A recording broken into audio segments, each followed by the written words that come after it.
পটুয়াখালীর গলাচিপায় ট্রলারের মেশিনের সাথে জামা পেঁচিয়ে দেহ থেকে মাথা আলাদা হয়ে ঘটনাস্থলেই মৃত্যুবরণ করেছেন মিরাজ নামের এক মৎস্য ব্যবসায়ী।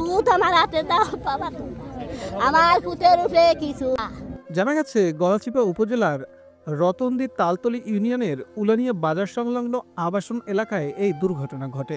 মৃত ব্যক্তির বাড়ি একই ইউনিয়নের ৩ নং ওয়ার্ডের নিমহাওলা এলাকায়। তিনি ওই গ্রামের জাফর হাওলাদারের ছেলে। 10 ডিসেম্বর দুপুর 2টার দিকে মর্মান্তিক এই দুর্ঘটনাটি ঘটে।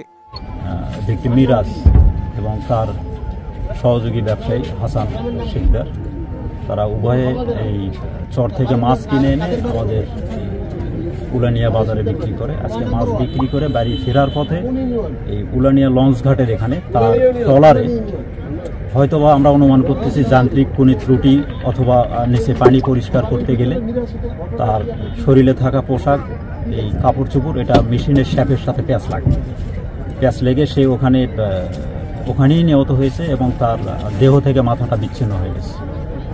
পাশাপাশি ওপরে এটা প্রথম দেখে তার সহযোগী ব্যবসায়ী হাসান, সেও তাকে এই অবস্থা দেখেই সে অজ্ঞান হয়ে যায়।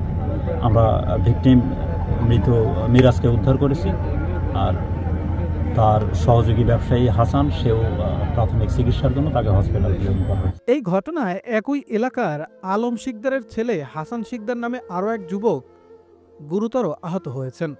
স্থানীয় সূত্রে আরও জানা যায়, এরা দুজনই ট্রলার যোগে বহুদিন যাবৎ বিভিন্ন চর থেকে মাছ ক্রয় করে উলানিয়া সহ দশমিনা বাজারের মাছের আড়তদারদের কাছে মাছ বিক্রি করে নিজেদের জীবিকা নির্বাহ করে আসছিলেন।